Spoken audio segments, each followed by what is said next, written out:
नमस्कार, आपका स्वागत है संदीप मौदगिल एस्ट्रोविजन में। हमारा आज का विषय है मांगलिक दोष। मांगलिक दोष कुंडली में प्लेनेट मार्स, जिसको हिंदी में मंगल कहते हैं, उससे बनता है। मंगल की जैसे ये हमारी जन्म कुंडली है, इसमें कुछ खास प्लेसमेंट्स होती हैं जिससे ये मांगलिक दोष बनता है। इसकी मेन कंसिडरेशन जो है वो विवाह शादी के टाइम होती है। जनरली ऐसा माना जाता है कि एक मांगलिक से ही रिश्ता होना चाहिए और नॉन मांगलिक का नॉन मांगलिक से। ये एक तरह की भ्रांति है। जैसा मैंने अपने इंट्रोडक्टरी में बताया था कि ज्योतिष के अंदर बहुत सी भ्रांतियां हैं, तो ये भी उन भ्रांतियों में से एक है। मैंने अपने एक्सपीरियंस में देखा है, जितनी मैंने अभी तक कंसल्टेशन दी है, कि शादी ब्याह के टाइम लड़का और लड़की दोनों पक्ष को वो रिश्ता मंजूर होता है, हर एंगल से वो ठीक लगता है उनको। लेकिन जब वो कुंडली देखते हैं तो किसी एक को मांगलिक दोष आने से वो रिश्ता वहीं पे समाप्त हो जाता है, वो बात आगे चल ही नहीं पाती। जबकि ऐसी बहुत सारी कॉम्बिनेशंस हैं जिससे ये मांगलिक दोष कैंसिल आउट हो जाता है। तो आज हम पहले ये देखेंगे कि मांगलिक दोष कुंडली में कैसे बनता है, और उसके बाद हम देखेंगे कि वो मांगलिक दोष कैंसिल आउट कैसे होता है। तो सबसे पहले मांगलिक दोष बनता कैसे है। ये हमारी लगन कुंडली है। जब आप अपनी कुंडली खोलते हो तो जो सबसे पहले पेज पे आती है वो लगन कुंडली होती है। तो जब मंगल, प्लेनेट मार्स, इंग्लिश में मार्स कह देते हैं इसको, हिंदी में मंगल, तो जब प्लेनेट मार्स लगन से, ये जो पहला ब्लॉक है खाना दिख रहा है आपको, इसको लगन बोलते हैं।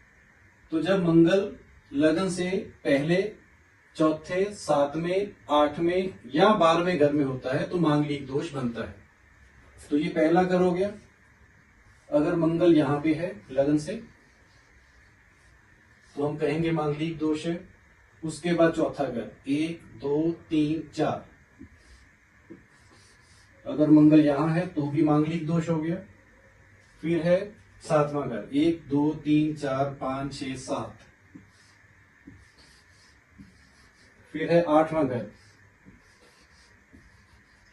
और फिर है 12वां घर। गिनना हमने एंटी क्लॉकवाइज है, 1, 2, 3, 4, 5, 6, 7, 8, 9, 10, 11, 12। तो अगर लगन से मंगल की ये पोजीशन बनती है कि पहले घर में, चौथे में, सातवें में, आठवें में या 12वें में है, तो हम कहते हैं कि ये मांगलिक दोष है कुंडली में। साउथ इंडिया के अंदर सेकंड हाउस में अगर मंगल हो तो भी मांगलिक दोष गिनते हैं, लेकिन हमारे इधर नॉर्दर्न इंडिया में हम सेकंड हाउस को कंसिडर नहीं करते हैं। तो ये तो हो गई एक पोजीशन जहां हम लगन से पहला, चौथा, सातवां, आठवां और 12वां घर देखते हैं। अगर मंगल वहां प्लेस्ड है तो मांगलिक दोष हो गया। दूसरी पोजीशन है प्लेनेट मंगल ही रहेगा। अब हम उसकी स्थिति देखेंगे चंद्रमा से। कुंडली के अंदर जहां भी चंद्रमा स्थित है वहां से हम फिर से 1, 4, 7, 8 और 12वां घर देखेंगे और देखेंगे कि मांगलिक दोष है कि नहीं।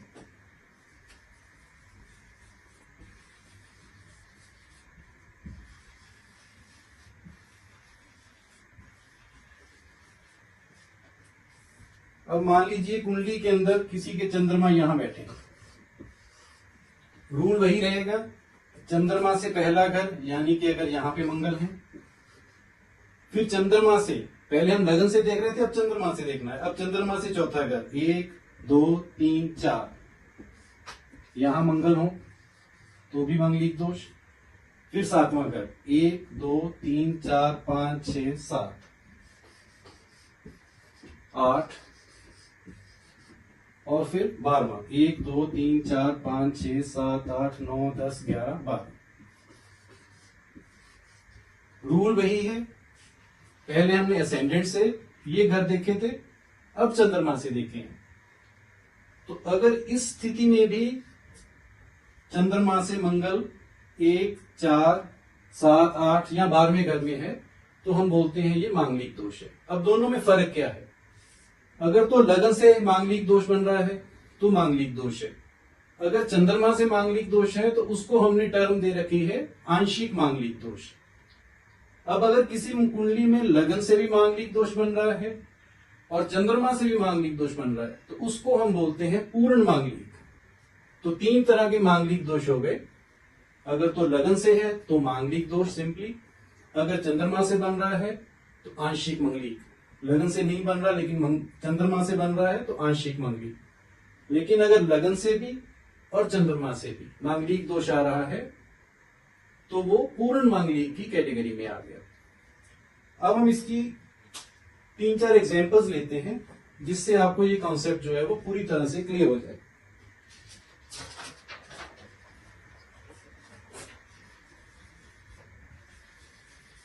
फर्स्ट एग्जांपल है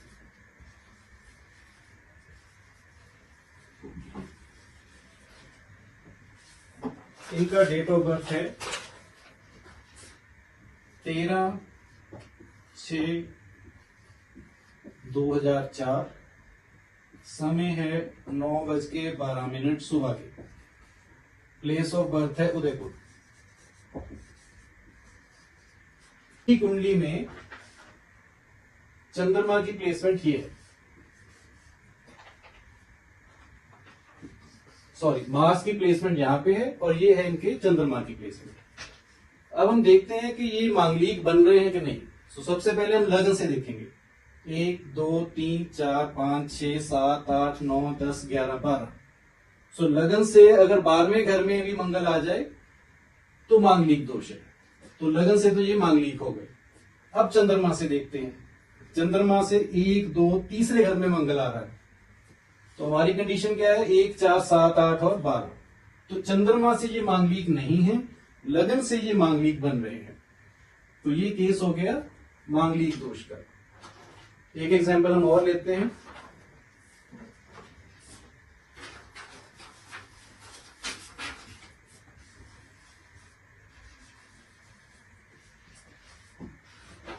इनका डेट ऑफ बर्थ है 29/9/96, सुबह के 11:28, दिल्ली। इनकी कुंडली में ये मार्स की पोजीशन आ रही है और ये मंगल की पोजीशन, चंद्रमा की पोजीशन आ रही है। तो हम पहले लगन से देखते हैं कि ये मांगलिक बन रहे हैं कि नहीं। 1 2 गिनना वही एंटी क्लॉकवाइज है, 1 2 3 4 5 6 7 8 9। लगन से 9वें घर में मंगल आ रहा है तो ये लगन से मांगलिक नहीं है।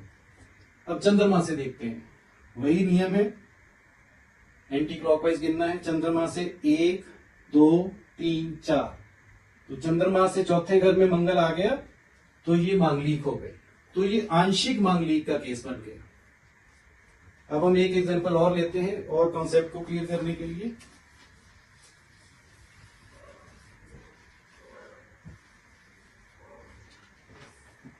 इनकी डेट ऑफ बर्थ की डिटेल है 10th of August 1977, 8:35 रात के, लुधियाना। इनके मंगल की पोजीशन ये बनती है और ये चंद्रमा की पोजीशन है। अब देखते हैं ये लगन से मांगलिक है कि नहीं। 1 2 3 4, तो लगन से भी ये मांगलिक है। अब चंद्रमा से देखते हैं, चलना भी एंटी क्लॉकवाइज है। चंद्रमा से शुरू करते हैं, 1 2 3 4 5 6 7 8 9 10 11 12। तो चंद्रमा से 12वें घर में मंगल है तो ये चंद्रमा से भी मांगलिक हो गए। लगन से भी मांगलिक, चंद्रमा से भी मांगलिक, तो ये पूर्ण मांगलिक का केस बन गया। तो पहली एग्जांपल में लगन से थे, दूसरी में चंद्रमा से थे, तीसरी में लगन और चंद्रमा दोनों से हैं, पूर्ण मांगलिक है ये। अब एक केस और लेते हैं।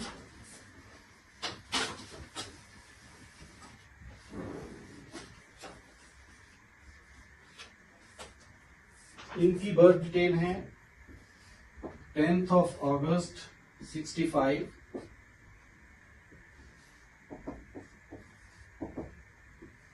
मिडनाइट में 12 मिनट, मिडनाइट क्रॉस करने के बाद, यानी कि early morning 12 AM। Place of birth है पुणे। तो इनके मंगल यहाँ पे प्लेस्ड है इस घर में, और चंद्रमा यहाँ प्लेस्ड है। अब देखते हैं ये मांगलिक है या नहीं है। लगन से वही एंटी क्लॉकवाइज 1 2 3 4 5 6। तो लगन से तो ये मांगलिक नहीं हुए, क्योंकि हमें चाहिए 1 4 7 8 या 12वां घर। सो लगन से छठे घर में है तो मांगलिक नहीं है। अब चंद्रमा से देखते हैं 1 2 3 4 5 6 7 8 9 10। चंद्रमा से 10वें घर में मंगल है, तो ये चंद्रमा से भी मांगलिक नहीं बन रहे हैं। सो ये जो पर्सन है ये नॉन मांगलिक हो गए, क्योंकि ना तो लगन से ना ही चंद्रमा से ये मांगलिक बन रहे हैं। वैसे कुछ बुक्स में वीनस से भी कहा जाता है कि आप वीनस से भी देखिए, लेकिन वो आजकल प्रचलन में नहीं है। मेनली हम लगन से और चंद्रमा से पोजीशन देखते हैं। तो अभी मैंने सिर्फ 2 ही प्लेनेट लिए, मंगल और चंद्रमा, और लगन से काउंट करके और चंद्रमा से काउंट करके हमने देखना चाहा कि भाई मांगलिक दोष है या नहीं है। अभी हमने यहां कोई राशियां नहीं लिखी हैं, कोई दूसरे प्लैनेट्स नहीं लिखे हैं, क्योंकि मांगलिक दोष चेक करने के लिए यही सफिशिएंट है। अब ये जो मांगलिक दोष है, इसके लिए अब जब हम कुंडली मिलान करते हैं तो उसमें क्या होता है कि इन्हीं हाउसेस के बेस पे वो बता देता है कि आप मांगलिक हैं या नहीं हैं। लेकिन कुंडली के अंदर टोटल 9 प्लैनेट्स होते हैं। हमने तो ये 2 प्लैनेट पकड़ लिए।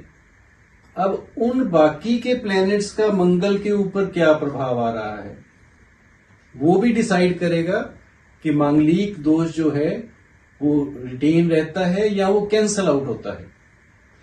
इसके साथ साथ यहां राशियां भी आएंगी। अभी हम उनका जिक्र नहीं करेंगे आज के दिन के लिए, क्योंकि आज हमारा मकसद था इसको समझना। उनकी जरूरत पड़ेगी जब हम ये डिस्कस करेंगे कि मांगलिक दोष कैसे कैंसल आउट होता है। तो ये इंट्रोडक्शन देने का मतलब मांगलिक दोष का मेरा इतना ही था कि जब आप सॉफ्टवेयर में डालते हैं कुंडली मैचिंग के लिए या वैसे अपनी कुंडली चेक करने के लिए, तो मोस्ट ऑफ द केसेस में मोस्ट ऑफ द सॉफ्टवेयर सिर्फ लगन, हिंदी में लगन और इंग्लिश में असेंडेंट बोलते हैं, लगन से और चंद्रमा से मंगल की क्या पोजीशन है उसके बेस पे आपको बता देते हैं कि मांगलिक हैं कि आप मांगलिक नहीं हैं। बाकी इतने सारे फैक्टर्स हैं कि किस राशियों में हैं, किन प्लैनेट्स का इनके ऊपर प्रभाव आ रहा है, उन चीजों को वो मोस्ट ऑफ द सॉफ्टवेयर्स नहीं देख पाते हैं। यहीं से मैं कहता हूं कि ये एक भ्रांति बन के रह जाता है। इतने से हम समझ लेते हैं मांगलिक हैं। There are so many combinations जिनमें ये मांगलिक दोष समाप्त हो जाता है। अब जो मेरे आने वाले 2 वीडियोस होंगे उसमें हम इसी के ऊपर फोकस करेंगे कि ये मांगलिक दोष कैसे कैंसल आउट होता है।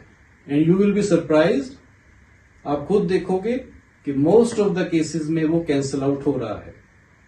इसके बाद जो पहला वीडियो आएगा उसमें तो हम ये कुंडली भी नहीं रखेंगे।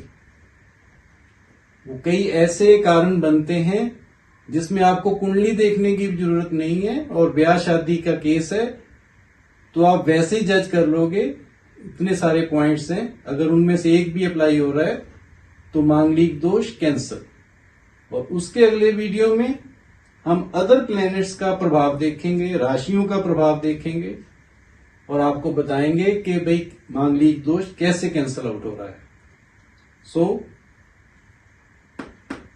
मेरे इस टॉपिक का नाम भी यही है, फ्रीडम फ्रॉम मांगलिक दोष। तो इसी को हम आगे कंटिन्यू करेंगे। आने वाले वीडियोस में इनकी जो कैंसलेशन है उसके ऊपर डिस्कशन होगी। Thank you for watching.